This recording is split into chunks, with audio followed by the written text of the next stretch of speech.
L'un des neurotransmetteurs les plus connus, on peut peut-être le dire, c'est la dopamine. La dopamine, c'est un starter. C'est lié au désir, au système de récompense, mais aussi au système de contrôle. Tu as des gens qui sont attirés par le sucre, c'est pas pour rien. D'autres, c'est plutôt des viandards. Moi, j'aime le gras, j'aime les chips, le saucisson. Il y a une raison à ça. Ça pose quand même cette grande question. Est-ce qu'on est mené par le bout du nez par nos hormones, quand même? Si on regarde aussi certains profils dans le monde du sport, il y a des gens, ils sont pas compétitifs pour arriver au plus haut niveau. Et ça, on le voit aussi. Et je pense qu'on le voit dans notre société. Il faut de tout. Mais c'est intéressant de voir qu'on retrouve quand même certains profils. C'est presque toujours les mêmes dans le très haut niveau.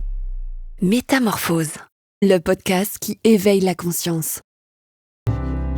Le corps, à lui seul, est un véritable langage. Avec les années, j'ai appris que savoir l'écouter, c'est revenir à la source même du soin. Cette conviction, je la partage pleinement avec notre partenaire Nutri & Co, marque française de compléments alimentaires, indépendante et installée à Aix-en-Provence et qui place la science au service du vivant. Son exigence, sa transparence et sa pédagogie en font une marque rare, à la fois rigoureuse, fiable et profondément humaine. Chaque complément est formulé de façon à accompagner nos mécanismes naturels à partir d'ingrédients de qualité et d'actifs dont l'efficacité est prouvée. Et comme la transmission fait partie de leur ADN, nous avons enregistré un épisode passionnant avec Édouard Fornas, qui est fondateur de Nutri & Co, pour mieux comprendre l'action des compléments alimentaires et leurs bons usages.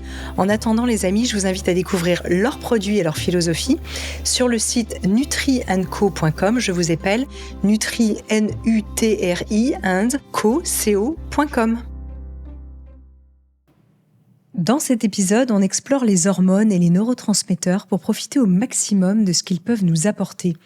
Avec mon invité, partons à la découverte de ce qui régule, influence, parfois dérègle notre énergie, notre humeur, notre appétit ou notre sommeil. Depuis plus de 25 ans, nutritionniste et préparateur physique et mental, il explore les liens subtils entre le corps et l'esprit, entre l'alimentation, le mouvement, la respiration et notre équilibre émotionnel. Dans son tout nouvel ouvrage, si vous nous suivez sur YouTube, on le voit derrière lui, Cortisol, dopamine, sérotonine, la révolution des hormones et des neurotransmetteurs, tout juste publié aux éditions Erol, il nous propose un programme efficace au service de notre santé afin d'allier performance et équilibre. On parlera également de sa méthode spirale. Je suis ravie de recevoir aujourd'hui dans Métamorphose le Suisse Olivier Bourquin. Bonjour. Bonjour Anne. Je dis ça parce qu'on est presque voisins. Oui, quasiment. Quasiment, hein. Alors Olivier, quand on regarde ton parcours en fait sur Internet, on te présente souvent comme un expert de la performance. Tu as été pendant plusieurs années chef de la préparation physique de la Fédération suisse de tennis. Encore aujourd'hui, tu coaches des athlètes de haut niveau. Tu as une expérience de préparateur physique, vraiment d'athlète, hein. Tu as écrit aussi La performance sur mesure et pourtant, et je dis tout ça parce que et pourtant, tu dis que plus qu'un nutritionniste ou préparateur physique et mental, je me considère comme un éveilleur de conscience.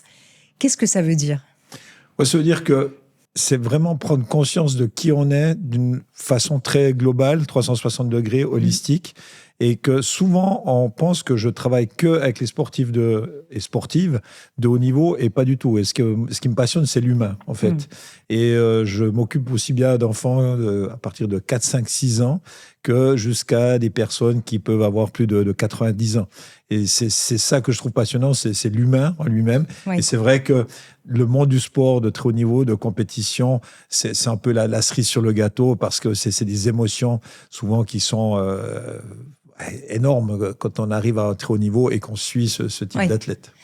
Quand on parle au grand public, cette notion du mot performance, elle peut être connotée négativement. Oui. C'est-à-dire que autant elle est positive chez les athlètes, autant elle peut être négative en fait auprès du grand public. Toi, comment est-ce que tu l'as défini, la performance ? De nouveau, ça dépend ses objectifs. Quels sont mes objectifs? Je pense que tout le monde dans sa vie a envie de performer. Si tu vas regarder des gens qui font les 10 km de Lausanne ou autres, ils cherchent tous à battre leurs voisins, hein, quitte à prendre des anti-inflammatoires, des choses souvent aberrantes. Donc, il y a cette performance physique, il y a la performance psychologique, et puis on est dans une société où il faut être performant. Et c'est souvent, d'ailleurs j'en parle dans le livre, la problématique d'être tout le temps sur l'axe dopaminergique. Et puis, on est fait pour être plutôt dans un axe sérotoninergique, plutôt lié à la sérénité. Ouais. La performance, c'est des petits moments. Et on ne peut pas être à 7000 tours minute 24 heures sur 24. Sinon, le moteur, il va sauter. D'ailleurs, on parlera un peu plus tard des profils, hein, puisque tu parles de ça. C'est vraiment très intéressant. Il y a des corrélations. Mais c'est vrai qu'il y a quand même une injonction sociétale à la performance. Hein, c'est dans l'air du temps. Et malheureusement, ça nous épuise aussi, cette injonction. Ah, mais c'est certain. Et moi, je vois beaucoup de monde. J'ai une machine qui mesure beaucoup de paramètres physiologiques. Oui. J'ai mesuré un peu plus de 10 000 personnes sur cette machine. Ah oui, c'est énorme. Oui, j'ai des datas assez importants. Et c'est vrai qu'on se rend compte que les gens ne vont pas bien. Alors, dans le monde du sport de haut niveau, on a beaucoup de burn-out sportifs, et dans le monde de l'entreprise, et même des personnes retraitées. Et c'est ça que je trouve hallucinant, c'est que même à l'âge de la retraite, les gens arrêtent de travailler. Alors, ça peut aussi créer un stress. Les gens restent sur une activité sympathique beaucoup trop élevée par rapport à ce fameux système nerveux parasympathique. Et c'est quand même, c'est grave. À quelque part, je trouve ça grave que même quand on a fini de travailler, on devrait pouvoir se dire, bon, ben maintenant, ben non, il y a toujours, faut être là. Après, il y a peut-être les petits-enfants, les chicoufs, ils arrivent ou ils repartent, mais c'est assez compliqué quand même. Mais c'est sûr que quand on parle de ça, on parle aussi de la quête de sens, parce qu'en fait, on sait que nous sommes cycliques en tant qu'humains et que chaque cycle peut être à nouveau une remise en question de soi.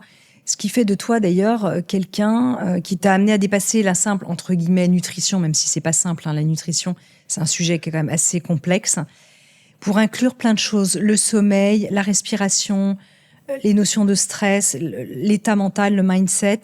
T'as une vision qui est finalement assez holistique, dans le bon sens du terme, de la santé. Ouais, tu vois, moi, la première question que je pose à quelqu'un en consultation, c'est est-ce que vous êtes contente de votre sommeil, de la qualité de votre sommeil. Parce que pour moi, si tu ne dors pas bien, au niveau de tes hormones, hein, la leptine, la gréline, l'hormone de la satiété, aussi de l'appétit, vont être perturbés. Ton insuline va être perturbée. Tes neurotransmetteurs, ils vont aussi être perturbés. Donc, la base de tout, c'est déjà d'avoir un sommeil réparateur. Je pense que le vrai terme, c'est de dire avoir un sommeil réparateur. Et puis, parmi ça, c'est comment tu respires. Si tu dors la bouche ouverte, tu seras que fatigué. Et moi, en fait, ma vision, c'est la curiosité. Donc, j'ai lu énormément. Je me suis inspiré de beaucoup de choses. Il y a beaucoup de gens que tu as invités, dont j'ai lu leur ouvrage, j'ai pris des choses, j'ai pris un peu à gauche, à droite. Puis finalement, à force de tester certaines choses, de mesurer d'autres choses, je me dis, tiens, ça fonctionne un peu plus comme ça. Mais je dis souvent, plus je sais que je sais rien. Ce qui est toujours un peu flippant quand même. Flippant, et en même temps, c'est une posture d'humilité qui permet d'apprendre et de continuer en fait à s'ouvrir et être curieux, à se remettre en question. Ah, absolument. Je pense que c'est ça qui est passionnant. C'est que en fait, celui qui a des certitudes absolues, il n'évolue pas. Non, c'est sûr. Et de se dire, tiens, maintenant, il y a une nouvelle porte qui s'ouvre là, qu'est-ce que j'en fais? Puis, comme je disais avant, quand on parlait hors antenne, moi, c'est faire une enquête avec mon patient et puis prendre un maximum d'indices, réfléchir ensemble et puis de se dire, tiens, qu'est-ce qu'on fait maintenant avec tous les indices qu'on a là pour pouvoir faire quelque chose sur mesure? Sachant que ce qui est assez complexe quand même dans ton métier, c'est que il y a tellement de paramètres possibles qu'il faut quand même mettre tout ça dans une espèce de base de données du cerveau, même si maintenant on peut être aidé aussi par des machines et ça peut être bien pour certaines choses, tout à fait.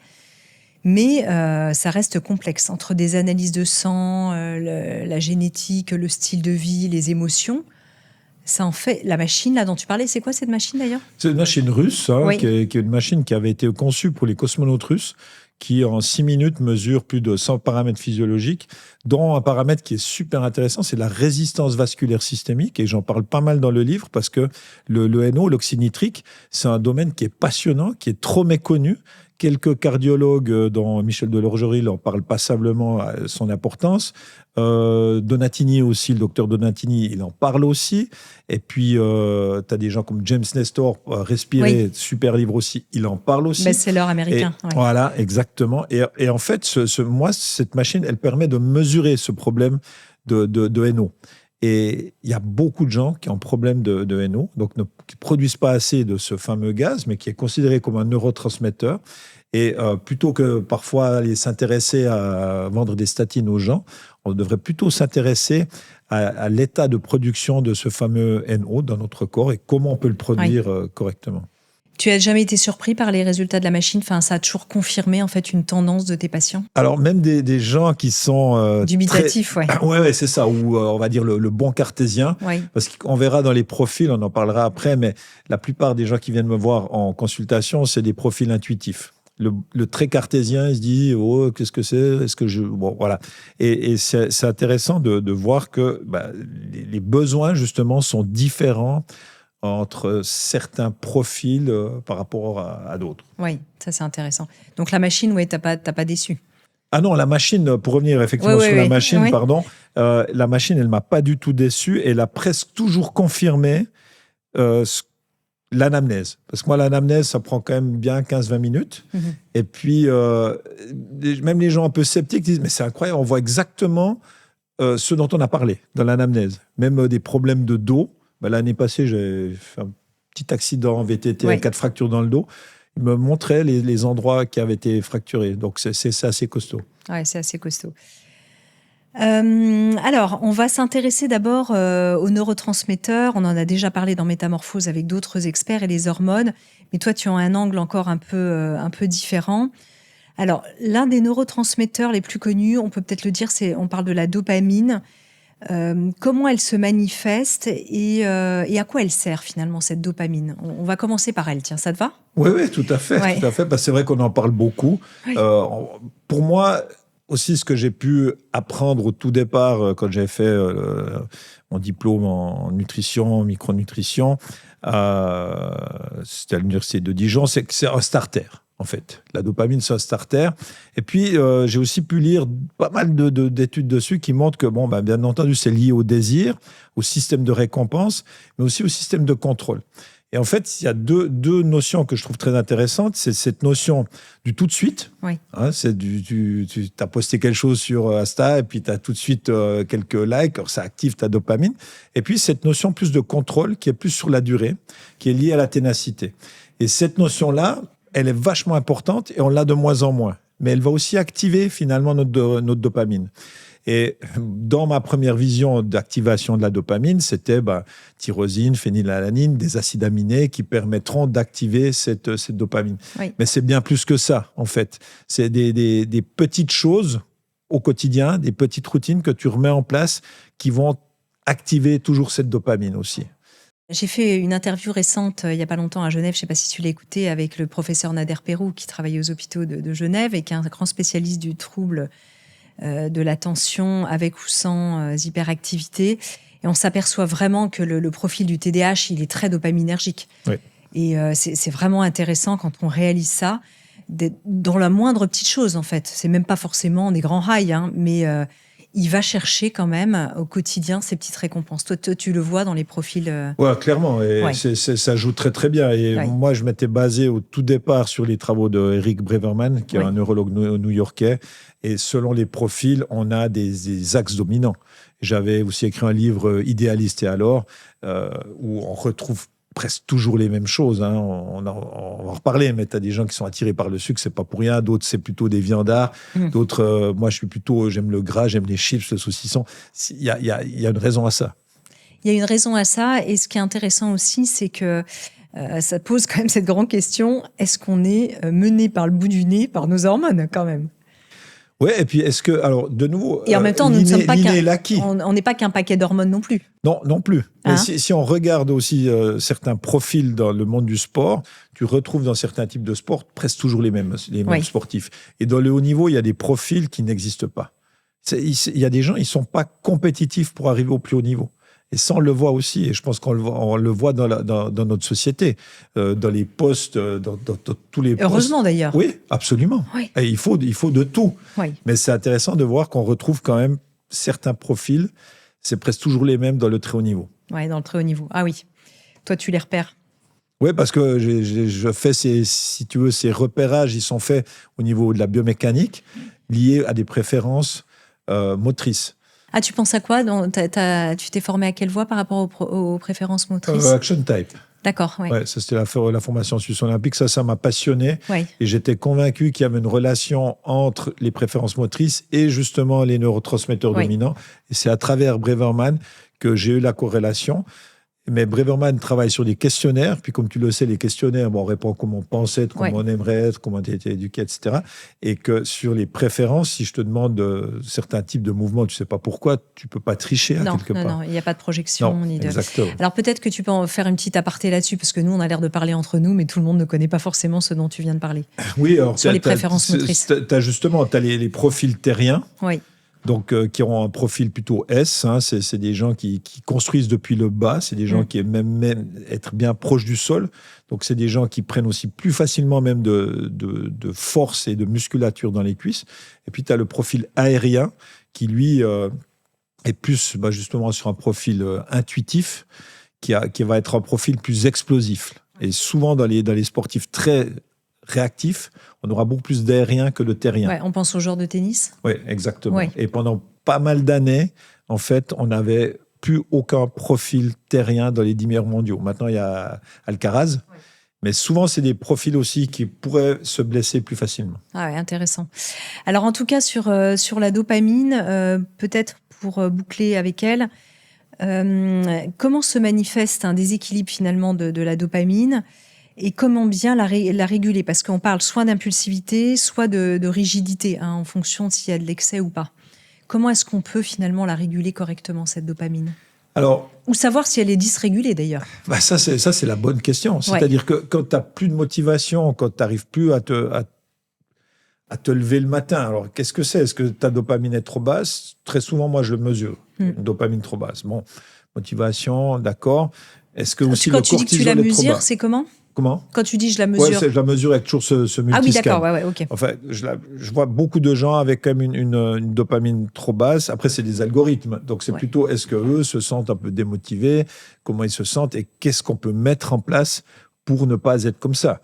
Mais de nouveau, si tu dors mal, ça aura aussi une application sur comment tu débutes ta journée. Alors, moi, j'ai mes propres compléments alimentaires, avec mes propres formulations. Et c'est vrai que ça aide. Mais est-ce que le but, c'est de manger de la tyrosine toute la journée? Pas non plus. Donc, moi, je donne un exemple. Moi, j'adore les animaux.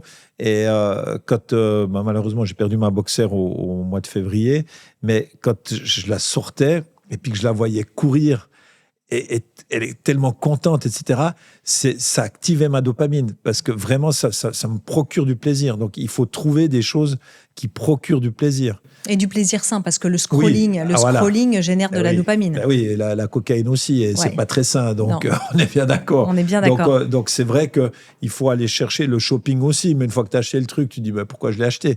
Il faut trouver des choses saines, et les petits succès, ça c'est tellement important aussi dans le domaine du coaching, c'est encourager les gens. Tu as réussi à faire ça, bravo. Et dans le monde du coaching, si tu vas regarder autour des terrains, au terrain de foot, moi j'habite juste à côté des terrains de foot, 80% du temps, c'est des avis, c'est des commentaires négatifs, et ça devrait être 80% du temps, ça devrait être de l'encouragement. Plus à l'américaine. Bien sûr. Et on n'est pas du tout là-dedans, et c'est bien dommage. Quand j'ai vécu aux États-Unis, je me souviens que ma petite dernière, elle était l'équivalent du CP, donc elle avait 7 ans, et les profs disaient... C'est génial, on voit dans la cour de récréation, she's a risk taker. Et en fait, c'était vraiment marqué sur ses bulletins, parce qu'en fait, elle adorait faire les bars, les monkey bars, là où ils s'accrochent comme des petits singes. Et elle faisait ça en permanence. Et je trouvais ça chouette que des profs regardent aussi l'attitude des enfants dans la cour de récréation et soulignent ça. Ouais. On n'imagine pas plus difficilement ça en Europe. Absolument, ce serait attention, tu vas tomber. Ouais. Voilà. Fais gaffe. Si tu tombes, tu vas te relever. Oui. Alors, on ne va pas évidemment faire toute l'émission sur la dopamine, loin de là, parce qu'on va parler de ta méthode. Tu as parlé de respirer la bouche ouverte et du sommeil. On va revenir sur tout ça tout à l'heure. Quand même, peut-être sur la sérotonine, qu'est-ce qu'on peut dire? Elle semble finalement assez polyvalente dans la régulation de l'humeur, du comportement, même de la douleur. Alors, il y a des gens qui sont vraiment sur un axe sérotoninergique. D'ailleurs, c'est souvent les gens qui aiment les glucides, qui aiment le sucre, etc., d'une manière naturelle. Mais la fonction générale, je dirais, d'un être humain, ce serait d'être serein. On est en parasympathique ventral. Et on est fait pour être sur cet état-là. Donc, en fait, quand on a commencé à trouver de la médication à travers les inhibiteurs de la recapture de la sérotonine, etc., c'était super bien pensé parce qu'à quelque part, on stresse les gens tout le temps. Donc, on rééquilibre la sérotonine, l'appétit se régule, la sérénité revient, le sommeil est aussi un peu meilleur. Il y a plein de choses comme ça qui sont en relation avec cette sérotonine. Moi, je travaille beaucoup avec les sons binauraux. Oui. J'ai des résultats fabuleux avec ça. J'ai des résultats incroyables avec les bols tibétains. Je fais des réglages avec les bols, soit en cuivre, soit en cristal, qui sont vraiment très, très bluffants. Et vu que j'ai la machine, je peux toujours comparer ce qui se passe. Oui. Et c'est juste fabuleux parce que tu vois que très vite, tu peux régler les gens. Alors, combien de temps ça dure ? C'est toujours ce qu'on me pose, la question. Mais je te dirais, si tu vas faire de la muscu, tu auras un peu d'hypertrophie. Tu dis, c'est pas mal, hein, les pecs, c'est bien. Mais après quelques heures, c'est déjà plus tout à fait la même chose. Alors évidemment, c'est comme tout. Il faut entretenir tout ça. Oui. Mais c'est vrai que cette sérotonine, on est en onde alpha, en sérénité. C'est comme ça qu'on devrait fonctionner. Et de temps en temps, on a des pics de dopamine. Et ça, ce serait l'idéal. Mais on est très loin de cet idéal. C'est vrai que nos vies modernes perturbent quand même cette sérotonine aussi, on peut le dire. Ouais. Clairement. Ouais, malheureusement. Et comme on le sait, par rapport au microbiote intestinal, on dit qu'à peu près 90% de la sérotonine est produite dans l'intestin. Et quand tu as des problèmes intestinaux, eh bien, tu sauras aussi que ta sérotonine, tu vas certainement moins en produire. Oui, donc tout est lié, on revient à ça. Alors, un autre neurotransmetteur qu'on connaît peut-être un peu moins, je sais pas, j'étais en train de regarder ma feuille parce que je ne sais pas exactement comment il se prononce. Acétylcholine ou choline, on dit ? Non, acétylcholine. Acétylcholine. Ouais. Quel est son rôle, en fait, de ce neurotransmetteur ? Alors, il est fondamental, l'acétylcholine, parce que c'est tout ce qui est lié au processus cognitif. C'est aussi la mémoire. Donc, par rapport à l'Alzheimer, je dis souvent aux gens quand ils me disent « Oui, mais attention aux œufs », parce que dans acétylcholine, il y a choline. Et le précurseur, justement, de l'acétylcholine, c'est la choline. Et dans quoi est-ce qu'on retrouve beaucoup de choline ? C'est dans le jaune d'œuf. C'est pour ça que je dis le matin, tu ne peux pas faire mieux que de manger 1 ou 2 œufs à la coque, typiquement.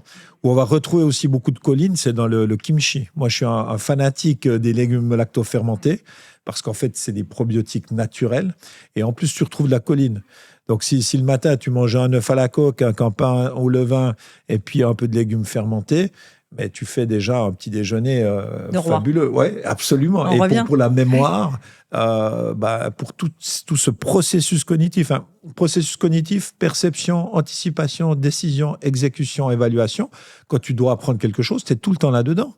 Donc, c'est fondamental d'avoir cette acétylcholine qui est bien réglée.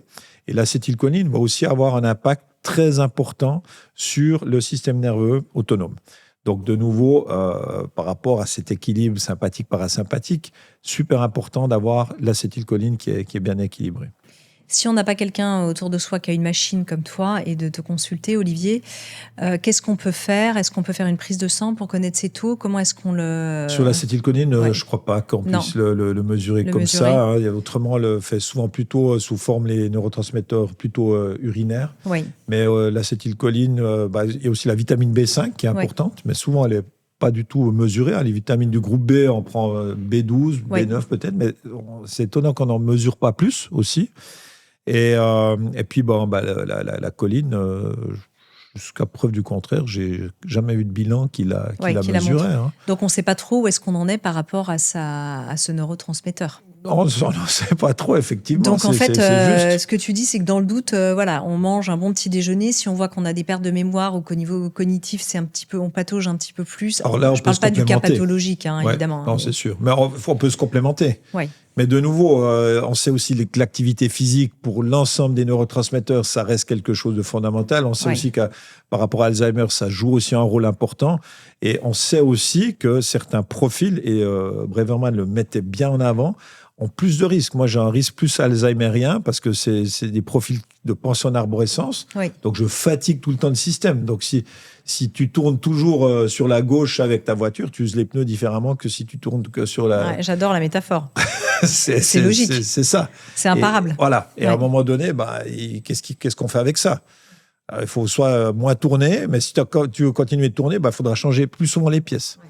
Donc c'est vrai que ces ruminations mentales, cette pensée en arborescence, ces hypercogiteurs, les Américains disent brainy, les gens brainy comme ça.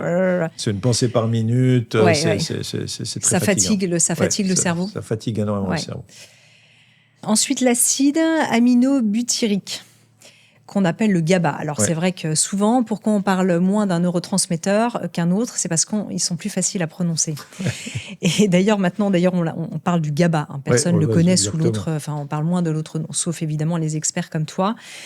Le GABA, on en entend beaucoup parler ces derniers temps. On peut faire des cures aussi, là, encore une fois, de ce complément. Il nous aide à quel moment, ce neurotransmetteur ? C'est la tour de contrôle du cerveau. Hein. C'est vraiment, il est fondamental. Et ce qu'il faut comprendre avec les neurotransmetteurs, c'est toujours les précurseurs qui sont importants. Hein, si on prend la sérotonine, c'est le tryptophane qui est malheureusement entré en concurrence avec d'autres acides aminés, donc il est presque toujours perdant. C'est pour ça qu'il faudrait manger des aliments. Tu vois, dans les fausses croyances, il ne faut pas manger de féculents le soir parce que ça fait grossir, etc. Non, c'est faux. Ça va bien faire dormir parce qu'on va activer mieux la sérotonine, donc la mélatonine, etc. Et intéressant ça de le dire. Ouais, ça c'est vraiment il y a plein de fausses croyances. Hein. Comme je dis souvent aux gens qui disent non mais à midi j'ai besoin de manger des pâtes, je dis si tu je vais bien faire un peu de provoque. Hein, si tu travailles pour le canton suisse, la commune ou la confédération, t'as raison, tu peux retourner dormir au travail, mais sinon tu ferais mieux de manger des protéines et des légumes et manger tes féculents le soir. Après ça dépend évidemment si on a fait une activité physique. Et encore on mange tout en Suisse, on a de la chance. Oui. C'est vrai. Donc le temps de digestion avant les heures de sommeil est plus correct peut-être qu'un Parisien. Ça joue aussi un rôle, une fois de plus. Mais tout ça, c'est bien de le dire, parce que tout ça va jouer un rôle. Si je mange bio et que je ne mâche pas, ça n'a aucun intérêt de manger bio. Et ça, c'est tout des choses qui sont mangées en pleine conscience. Ça peut paraître ridicule, ce terme-là, mais oui, je suis concentré sur ce que je fais. Et je vais bien mâcher et je vais profiter de ce moment-là. Et si je fais autre chose, la digestion, elle va moins bien se faire aussi. Bien sûr. C'est toujours très logique. Alors, le GABA... Oui, tour de contrôle du cerveau, pardon. Et le précurseur, la glutamine. Donc, on est de nouveau plutôt sur des glucides, sur certains types de féculents. D'accord. Tu peux aussi retrouver dans certains fruits. Mais là, tu vois aussi, certains fruits, c'est intéressant parce que les gens, le message 5-6 fruits ou légumes par jour, ils vont penser que s'ils mangent 5 pommes, c'est bien. Ah non, c'est pas bien. Pour avoir mesuré beaucoup de choses assez étonnantes, j'ai vu des gens qui avaient des problèmes de foie parce qu'ils mangeaient effectivement 6 fruits par jour. Je ne crois pas qu'ils étaient... c'était pas des fruits distillés. Hein. Oui, on n'est pas en train de parler de fruits fermentés. Exactement. Ok, donc c'est intéressant, tu vois, toujours Et on finit peut-être par le cortisol, puis après, on va pas passer... Évidemment, les neurotransmetteurs sont très importants, mais on va parler des profils. De quel profil peut-être vous êtes par rapport à tout ça. Quand même, on parle du cortisol. On en parle souvent comme l'hormone du stress. Concrètement, il influence la sérotonine, la dopamine, la noradrénaline, le GABA et même les endorphines. Alors, les hormones s'influencent les unes les autres, mais est-ce que le cortisol plus particulièrement ? En termes de chef d'orchestre, quelle vision on pourrait avoir ? Le cortisol, on le voit souvent comme un ennemi. Oui. Mais c'est un peu comme l'insuline. Hein. Quand tu produis plus d'insuline, c'est un peu embêtant. Oui. Et le cortisol, c'est la même chose. C'est que si tu utilises trop ton cortisol, tes surrénales travaillent trop, à un moment donné, tu vas épuiser ce système. Et là, alors, ton métabolisme ou tes métabolismes, parce que moi, j'aime bien parler de l'ensemble, chaque organe interne a son propre métabolisme, on va se retrouver avec des personnes qui n'avancent plus. Il leur faut 3 heures pour entrer dans leur journée, etc. C'est des gens qui risquent de prendre aussi du poids. Donc, c'est pas bon non plus d'avoir un cortisol trop bas. Donc, il va falloir rebooster la personne. On revient de nouveau à cet équilibre du nerf vague. C'est pour ça que la méthode polyvagale, c'est assez passionnant. Il y a eu plein de bouquins, mais c'est quand même assez complexe à comprendre. Oui. Mais ça règle à peu près tout ce système. Hein. Donc, c'est vraiment intéressant. Et il faut s'y intéresser de comprendre que si on règle son nerf vague, ou plutôt ses nerfs vagues, on règle à peu près tous ces problèmes. Ah oui. Alors, on va y venir juste après, parce que vraiment, c'est très important. C'est aussi la colonne vertébrale, d'ailleurs, de ton ouvrage, autour du nerf vague. Le cortisol, on sait que les femmes en période de ménopause, périménopause, surveillent quand même plus leur cortisol qu'à d'autres périodes. C'est juste, à ce moment-là, d'être un peu vigilant. Moi, je pense que la femme, c'est clairement la grande oubliée de la médecine depuis des années. Maintenant, on commence à comprendre que quand la femme fait une crise cardiaque, elle n'a pas les mêmes symptômes que l'homme. Dans le monde du sport, moi, j'ai un diplôme de l'Université de Bordeaux, Suisse olympique et tout. On n'a jamais fait de différence. Comment on entraîne un homme ou une femme, on a fait des trucs mais catastrophiques et ça continue. Oui. Donc, il y a vraiment une différence dont on doit tenir compte. Et puis là, tout d'un coup, à la ménopause, alors que c'est comme un tsunami, la ménopause, pour la femme, on se dit, ah ouais, quand même, on se rend quand même compte que sa sérotonine chute, que même la matière grise du cerveau, elle descend, que, ah ouais, là, il faut commencer à faire attention, le cortisol, les bouffées de chaleur, est-ce que c'est... Oui, bon, hormonalement, ça fait longtemps qu'il se passe quelque chose. Donc, c'est pas à ce moment-là qu'il faut réfléchir à ça, c'est déjà bien avant. Mais je crois qu'il y a encore beaucoup à faire. Hein. Beaucoup à faire, et encore, merci d'être un homme et d'en parler. Parce qu'on se rend compte que souvent, on en parle même à des médecins, gynécos, etc. Ils nous regardent encore avec des yeux ronds, alors qu'on est au 21e siècle. Ah mais moi, et que la moitié de l'humanité passera par cette étape-là. Il y a des entraîneurs de haut niveau où, moi, évidemment, je vais parler de ces problèmes hormonaux, de règles douloureuses, pas douloureuses, etc., qui me disent « Ah, mais comment tu peux parler de ça ?» Mais je dis « Mais attends, je ne suis pas en train de parler de Kama Sutra, hein, je parle de problèmes hormonaux. » Et puis que quand...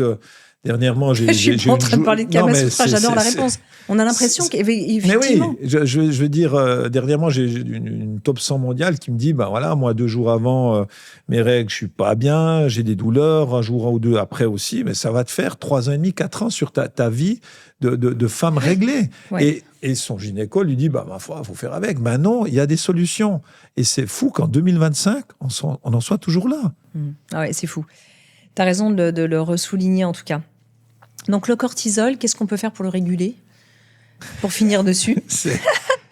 Alors, on a parlé du nerf vague, c'est vraiment ça. Moi, je suis une personne sur ma machine où typiquement, j'ai presque toujours, si je ne fais pas attention, le cortisol trop élevé. Moi, c'est clair que je suis trop sympathique et trop sur le cortisol. Ça, c'est sûr. Donc, je dois toujours faire attention à ça. Il y aura d'autres personnes, ce sera le contraire.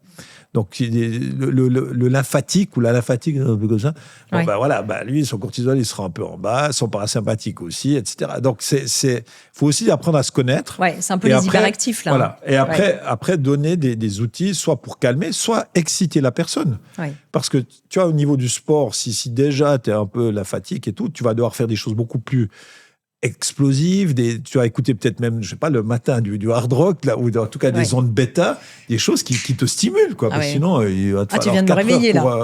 Avec les doigts, c'est bien. Pour rentrer dans ta journée. C'est ça. Ouais. Non, mais c'est intéressant. Et donc là, comment le nerf vague intervient ? Peut-être tu nous refais un petit panorama sans nous faire un cours magistral, parce qu'on en a beaucoup parlé aussi dans Métamorphose, mais quand même qu'on recomprenne bien les enjeux et comment est-ce qu'on peut le réguler. Alors, moi, j'ai trouvé ce système juste passionnant parce que moi, je dis souvent, les psys sont plus fous, plus cinglés que leurs patients, sinon ils n'auraient pas fait psy. Hein, je l'ai même écrit. Et moi, j'ai eu tellement de trucs dans ma vie, entre des allergies, de faux opérés à cœur ouvert, burn-out. Et un truc dont je n'ai pas souvent parlé, c'était j'ai des gros problèmes d'eurotophobie. Tu sais ce que c'est ? Non.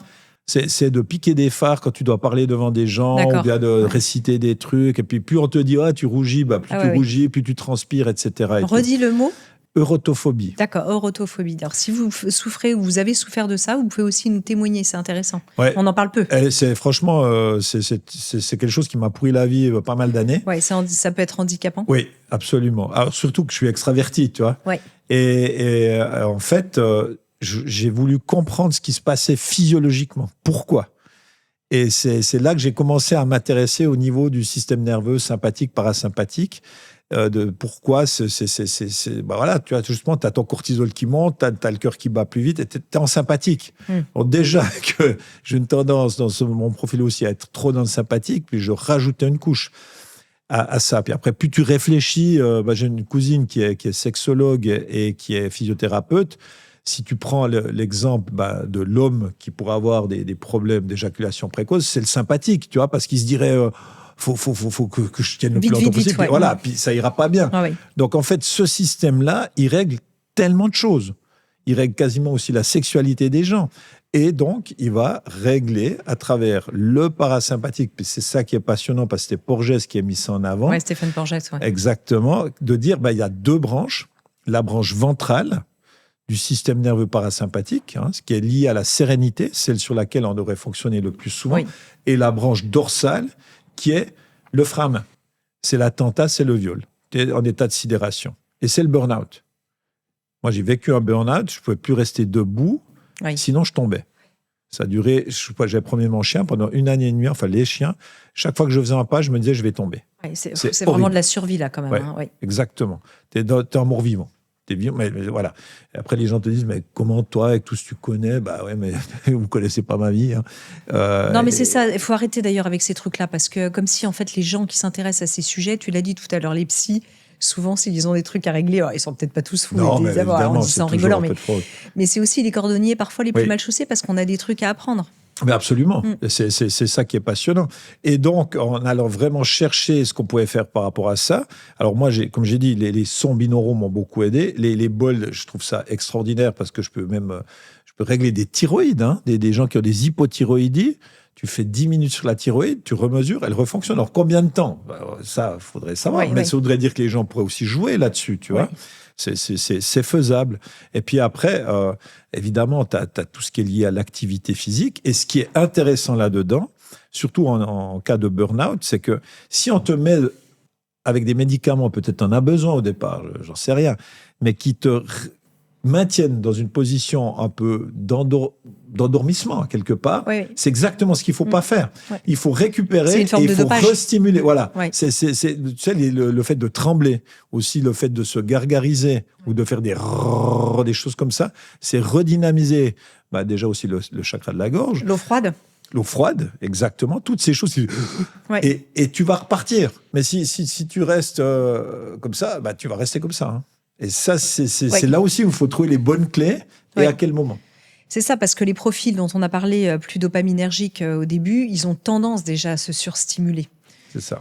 Et donc, puis, des moments où tu les remets un peu à niveau, ils se sentent de nouveau bien, ils repartent comme avant. Moi, je suis sûr que Sevran Schreiber, le docteur Sevran Schreiber... David, justement, c'était certainement un axe comme ça. Il a réussi, c'est mieux aller. Puis dès le moment où ça allait mieux, ça repart, parce que je pense qu'il y a des profils, partie de ces profils où dès le moment où tu vas mieux, c'est bon, on repart comme avant. Non, faut apprendre un peu de ce qu'on a vécu. Ouais, ça me fait plaisir que tu parles de lui, parce que je l'ai beaucoup interviewé à l'époque de Féminin Bio, et je l'ai bien connu, David Servan-Schreiber. Puis lui, c'est un des premiers qui a amené la cohérence cardiaque. Et ce qu'il faut bien comprendre, c'est que quand justement ton système nerveux sympathique, ton système nerveux autonome ne fonctionne pas bien, c'est que ta VFC, ta variabilité de la fréquence cardiaque, devient toujours la même, comme en fin de vie.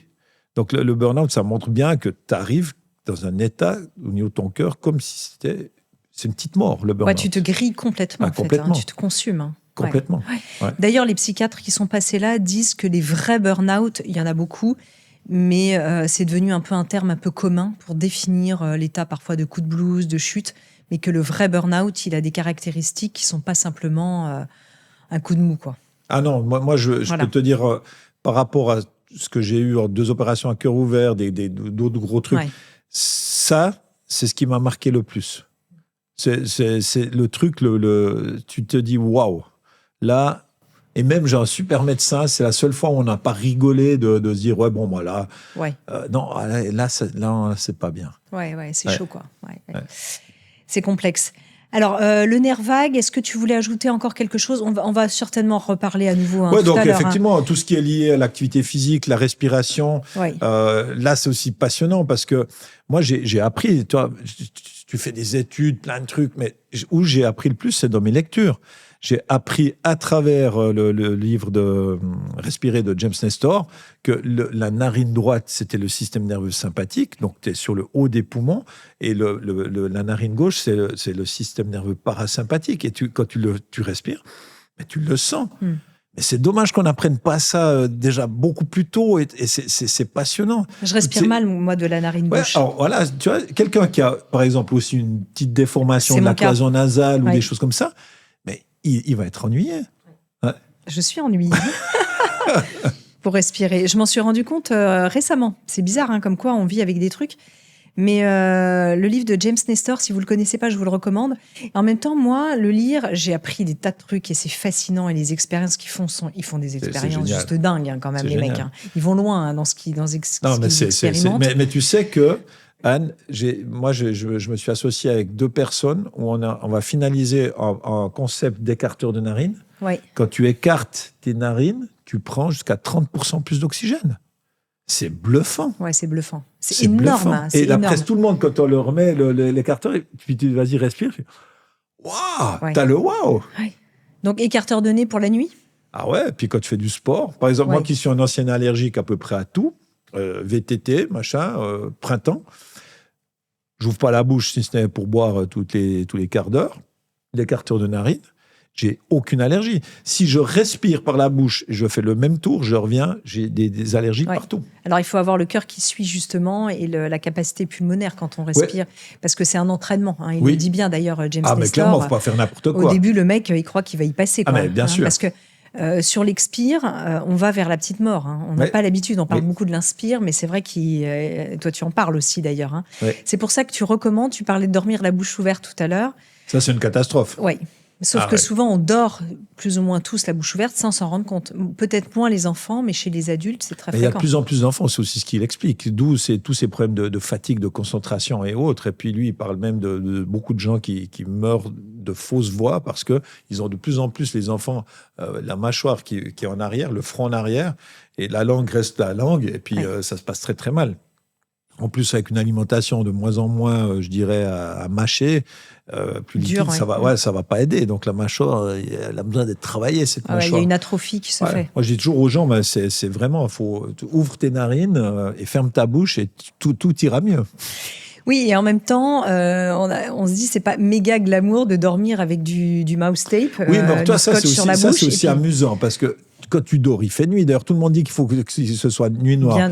Et puis, c'est peut-être au tout début, ou peut-être l'autre qui va. Mais après quelques années, je pense plus que ton conjoint ou ta conjointe te regarde si tu as un scotch sur la bouche ou pas. Et après, non, c'est pas très agréable aussi de se mettre du scotch sur la bouche. Mais bon, après, tu vas voir, tu as des gens qui vont te dire oui, c'est dangereux. Non, ce qui est dangereux, c'est de dormir la bouche ouverte.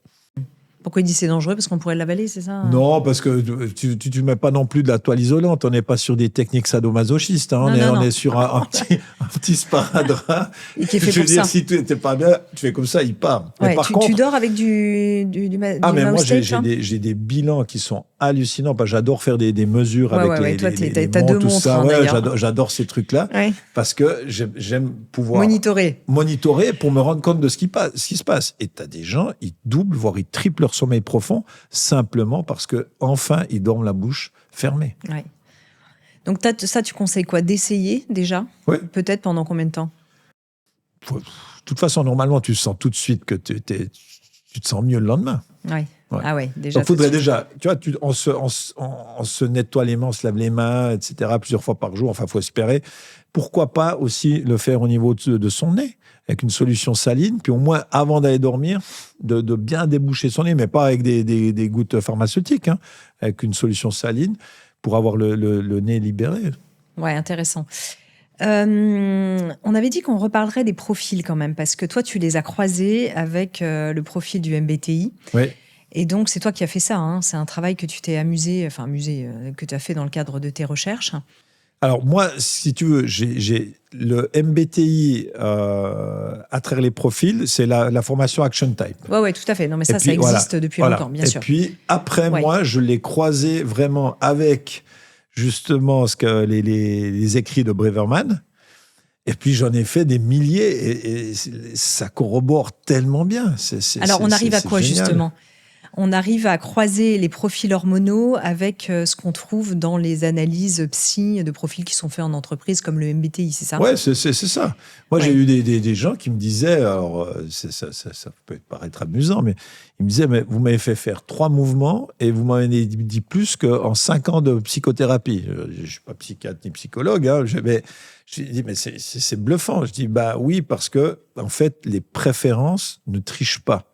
Quand tu bois de l'eau au robinet, si tu bois au robinet, tu tournes toujours la tête du même côté. C'est une préférence motrice.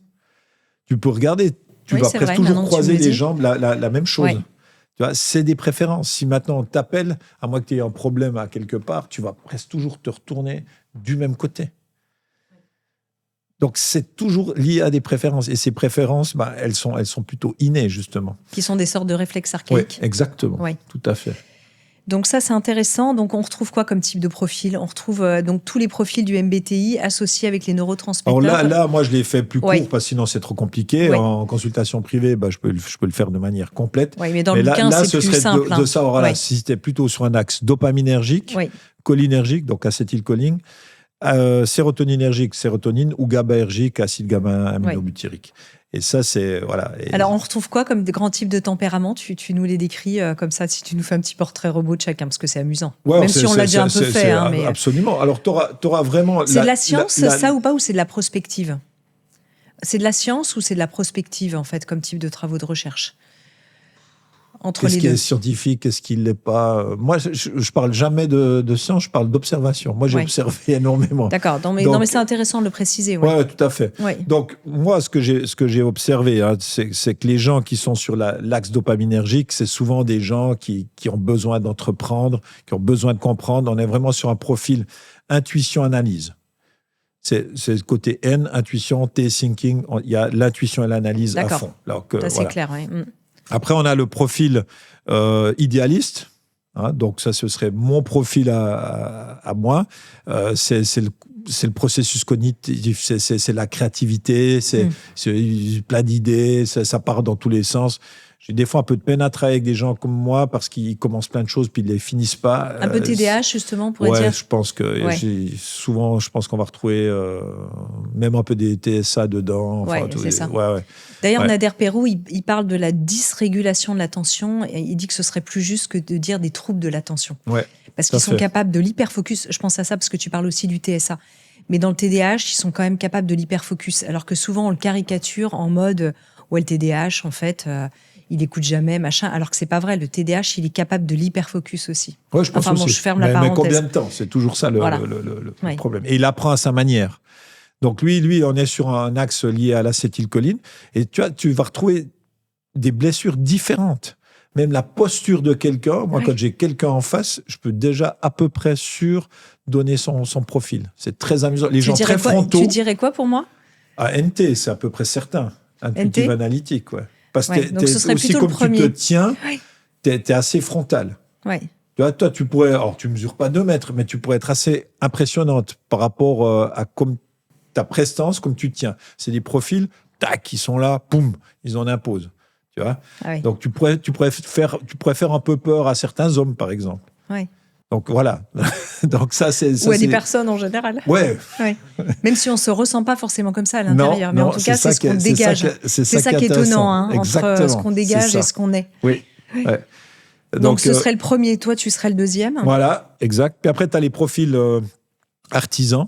C'est les profils sérotoninergiques. Oui. Donc ça, c'est des gens qui de nous, sérotonine, j'ai dit plutôt glucides et tout, mais qui aiment leur liberté, qui ne sont pas des gens, comment dire, qui veulent absolument arriver, mais ils ont besoin de ce qu'il faut, ni plus ni moins, mais d'avoir cette espèce de liberté de fonctionner comme ils ont envie. Artistes aussi.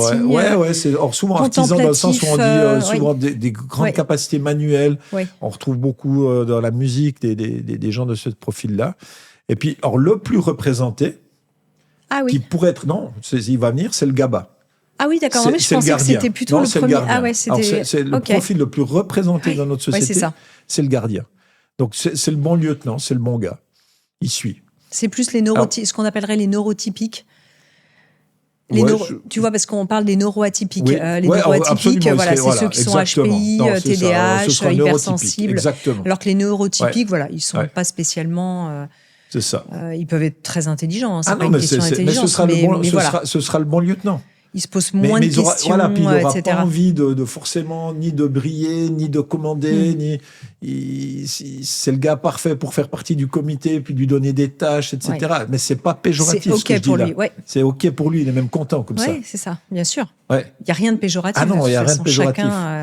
Non, mais parce qu'il y a des gens qui aimeraient se voir dans un profil, et puis voilà, mais c'est pas non plus vouloir mettre les gens dans des catégories. Hein. Ça, faut bien l'expliquer.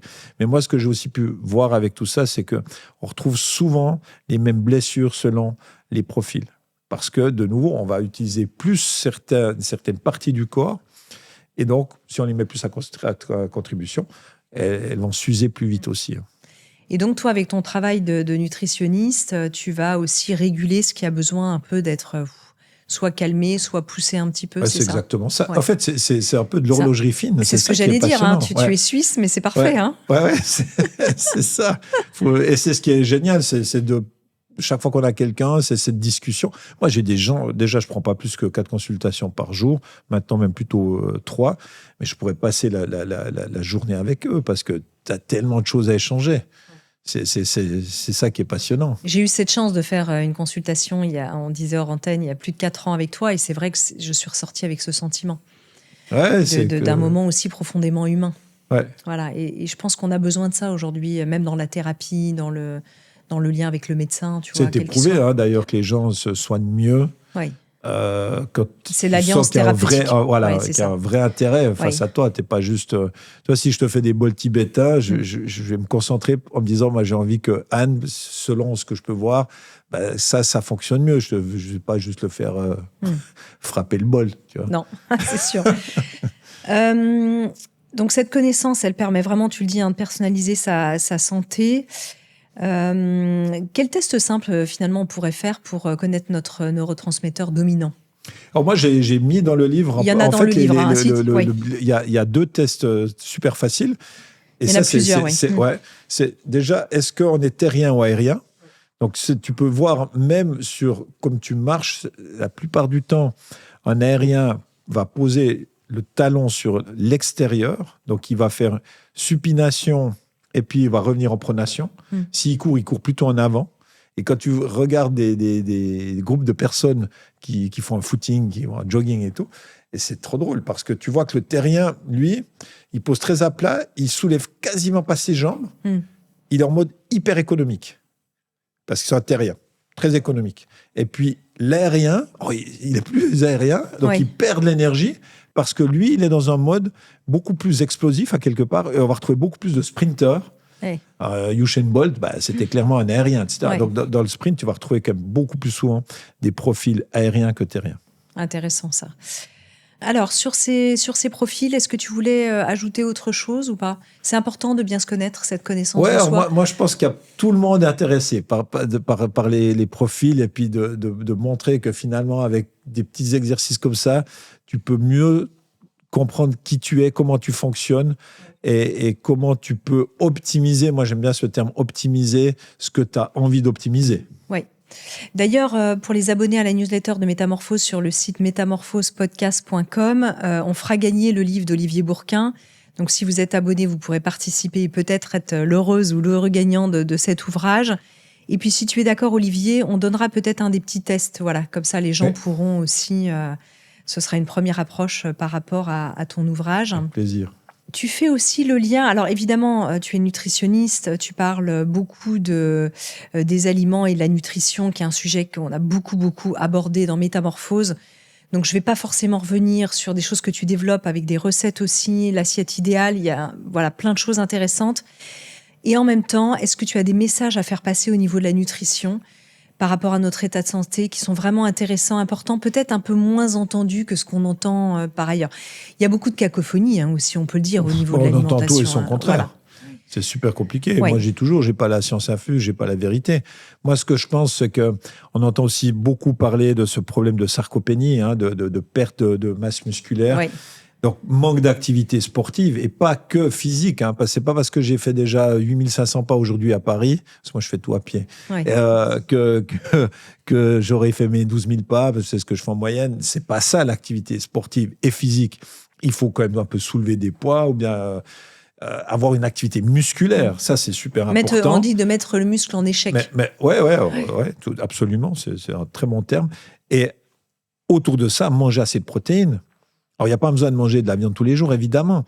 Mais ce que je veux dire, l'aspect protéique, on est dans une société où on est de plus en plus sédentaire, où il faut aller de plus en plus vite dans sa tête et être capable de faire, normalement, il ne faudrait pas, mais plusieurs choses à la fois.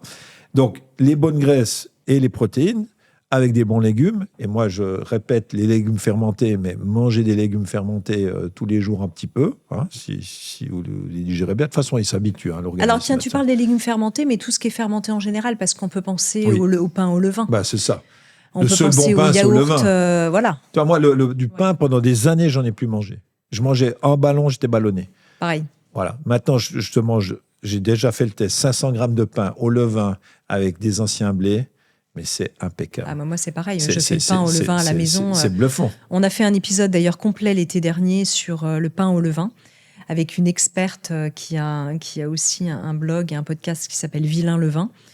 C'est un jeu de mots. Et donc, elle vous explique tout sur comment faire son pain. Et c'est fabuleux, les pains au levain. Les yaourts fermentés aussi, c'est facile à faire. Mais le légume, tu vois, c'est encore mieux. Oui. Au Japon, ils sont obligés, c'est une île de fermenter. Enfin, ils fermentent beaucoup de choses aussi parce que c'est beaucoup plus nutritif. Le soja, on le consomme fermenté dans les pays d'Asie. Bien sûr. Oui. Même les sauces. Ouais. Mais tu essaieras, la prochaine fois que tu manges une fondue, une raclette, tu essaieras, tu manges avec ou avant des légumes fermentés. Moi, quand je mange la fondue, Anne, j'ai de la peine à m'arrêter. Je suis un excessif. Donc, tant que j'ai pas mal au ventre, je continue. En plus, généralement, les gens, ils te mettent du pain blanc et du vin blanc. Aïe.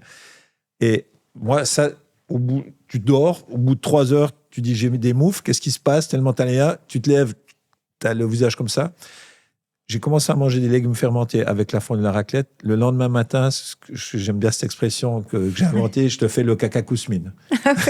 Le caca parfait. Cousmine qui était à Vevey d'ailleurs, pas loin de chez nous. Hein. Absolument. Qui était cette grande doctoresse. Qui, elle, avait plutôt 50 ans d'avance que 50 ans de retard. Ouais. Et le lendemain, impeccable. Donc, tu vois que ça, c'est clair que ça fonctionne, ça aide ce genre de choses. Alors, ces légumes lacto-fermentés, tu les achètes sous quelle forme? Est-ce qu'il y a des marques que tu recommandes? On peut les acheter déjà tout prêts ou tu les fais toi-même? Non, moi, j'ai pas le temps. Souvent, on me pose la question. Et puis, à côté de chez moi, j'ai un gars exceptionnel. Ça s'appelle Fermentieras qui fait.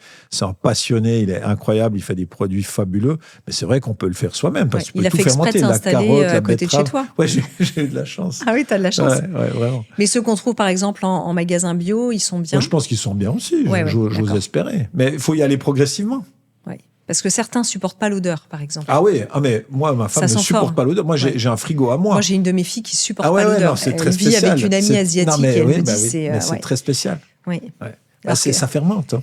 Ça fermente. Alors voilà. Alors quand on parle des fermentations, on pense aussi au kombucha, on pense à d'autres fermentations. Toutes les fermentations se valent-elles au kéfir, etc. Les jus de kombucha, tous ces trucs-là, c'est plus forcément la mer. Il reste quoi là-dedans, tu vois. Non, mais si on le fait soi-même. Donc moi, j'irais vraiment pour revenir sur la question, plus de protéines, plus de légumes, plus de bonnes huiles, de bons gras.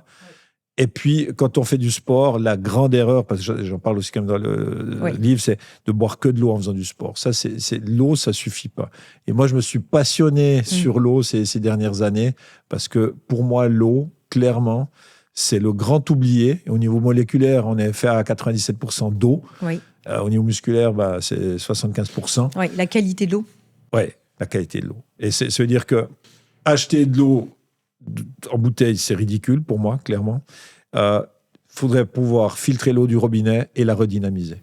Et pourtant, en Suisse, on a quand même, dans certaines communes, une qualité d'eau qui peut être exceptionnelle.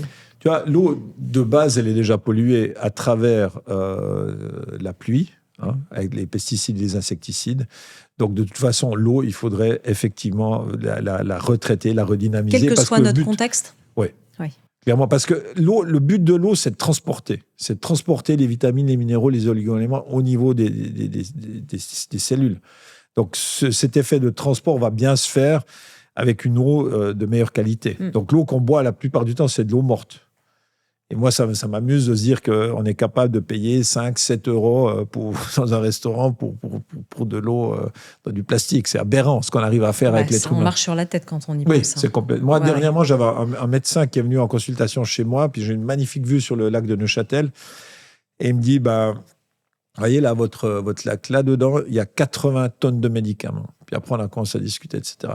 Donc, oui, l'eau... Pourquoi on ne s'y intéresse pas? Si tu utilises l'IA, puis tu commences à lui poser des questions, mais pourquoi on ne s'intéresse pas plus? Parce que l'eau, c'est trop compliqué. C'est compliqué. Et puis, ce que disait, je ne sais plus si c'est Hubert Reeves ou je ne sais plus quel scientifique, disait que l'eau est plus rare à l'échelle du cosmos que les métaux précieux.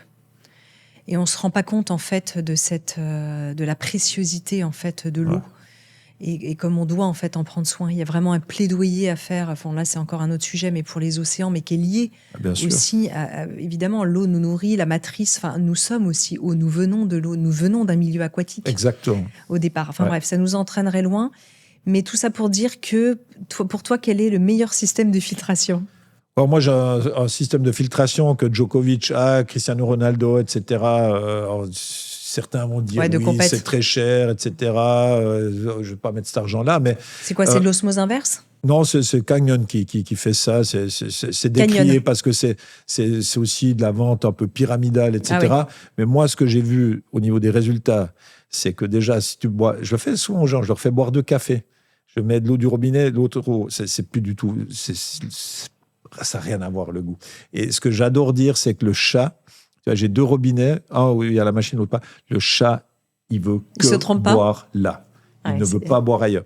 Et c'est super amusant. Et les 2 semaines où j'étais en vacances, je suis revenu, j'avais un peu d'eczéma là, sur le coude, souvent. Oui, je n'ai pas bu cette eau, j'ai rebu mon eau 3-4 semaines après, c'était terminé. Il y a des systèmes moins chers que tu recommandes ? Oui, bien sûr. Déjà, du charbon actif. Oui. Puis après, tu t'achètes un petit redynamiseur d'eau. Donc, ton eau, une fois qu'elle est de nouveau propre, tu la redynamises. Voilà, c'est simple. Il faut qu'on fasse une émission un jour sur les filtres à eau. Alors, il y a tellement de choses dans ton ouvrage et je vois qu'on est arrivé à la fin de cette émission. J'aimerais quand même qu'on parle. On n'a pas parlé du jeûne intermittent adapté, du protocole dont tu parles, qui peut varier, qui doit même varier d'une personne à l'autre. Tu veux nous dire un petit mot ?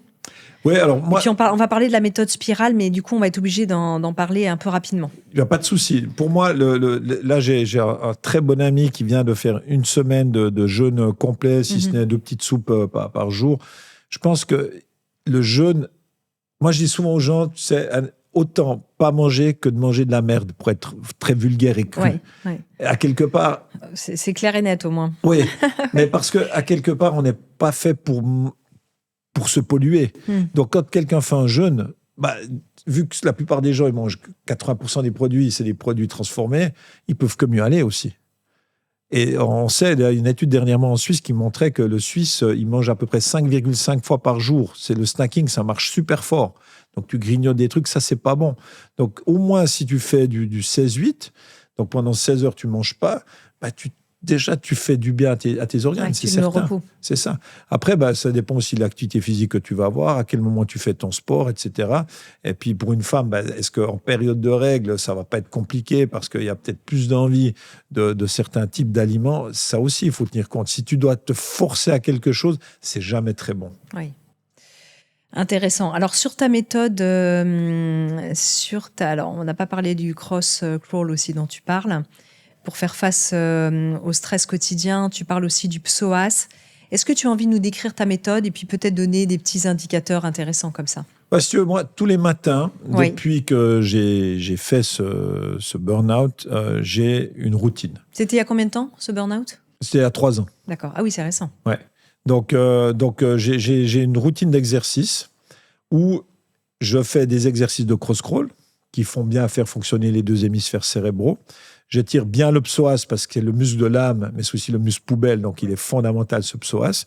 Et puis après, j'ai mis en place avec une danseuse, Ludivine Ferrara, des exercices sous forme de spirale, parce que la spirale, c'est l'énergie, aussi le 8, etc. Et ces exercices-là permettent vraiment de bien se recentrer et d'être à la fois bien connecté au niveau de la Terre et aussi bien connecté au niveau du ciel. Et ça, moi, c'est devenu des exercices que je fais, je dirais, vraiment tous les jours depuis, en tout cas 3 ans, et que vous avez aussi édité aux éditions Erol. Tous les soirs, je fais 15 minutes de la méthode Moonsfloor. Oui, je pensais à ça quand tu parlais de spirale aussi. C'est la méthode Moonsfloor. Elle m'a permis de pouvoir recourir et jouer au tennis sans douleur.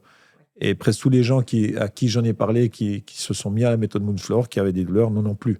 Donc, je veux dire, Il le dit d'ailleurs, Alexandre Münz. Il est passé dans l'émission.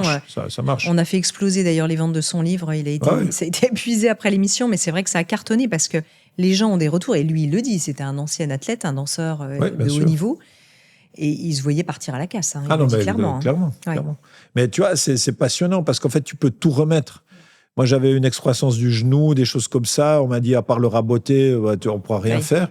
J'ai pris mes compléments, j'ai pris du curcuma, j'ai fait mes exercices. L'os est revenu dans l'axe. J'ai montré au médecin. Quand j'ai fait mon accident du dos en VTT, on voulait absolument m'opérer. C'était exclu. 3 mois après, c'était mieux qu'avant. Je dis pas que des fois, bien sûr, il faut passer par l'opération. Mais ce que je dis, c'est qu'on peut faire certainement souvent sans opération. Et ça, c'est quand même hyper important à savoir. En Suisse, on est le pays où on pose le plus de prothèses par habitant au monde. Donc, on pourrait peut-être faire d'abord du Moonsfloor avant d'aller se faire poser une prothèse. C'est tout un système aussi qu'il faut remettre en cause partout. Voilà. Et c'est alors la discipline de le faire régulièrement. C'est là où les gens ne sont pas bons. Et donc, sur la méthode spirale, du coup, c'est vraiment cette discipline ? Moi, je pense que c'est ce que j'ai appris avec ce burn-out en voyant un éthiopathe qui m'a expliqué que fallait peut-être revoir un peu ma façon de faire, puis quand même prendre un peu de temps pour moi. Alors maintenant, je m'octroie un peu plus de temps pour moi. Et ce que disait aussi De Gégère dans son livre sur la longévité, un adulte devrait pouvoir prendre 1h30 pour lui par jour. C'est important, hein. Merci. En tout cas, c'est une bonne conclusion, je trouve, de dire ça. Ça nous donne du baume au cœur et de l'élan. En tout cas, on serait ravis d'avoir vos retours, évidemment, sur l'épisode avec Olivier Bourquin aujourd'hui.